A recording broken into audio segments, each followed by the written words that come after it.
Ever come back from a Caribbean vacation and find tiny holes in your favorite shirt? Yep. These little pests love warm, humid climates. And guess what? Your suitcase is their 5-star hotel. While you were soaking up the sun, they were sneaking into your laundry, laying eggs, chewing fabric, and stowing away in your socks.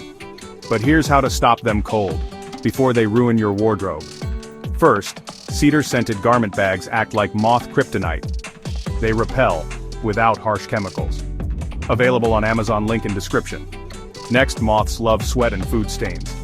So keep worn clothes sealed tight in a zippered laundry bag. Amazon laundry bags.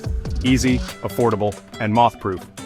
Number 3, toss in lavender or cedar sachets.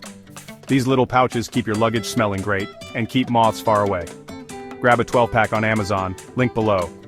Here's a pro move. Steam kills larvae. No steamer? Freeze delicate items for 3 days to be safe. Travel steamers are a must-have. I've linked my favorite. Lastly, set out a pheromone trap.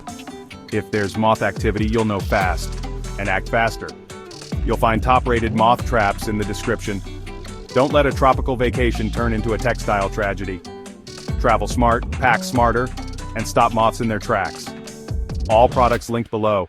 Amazon affiliate links help support this channel.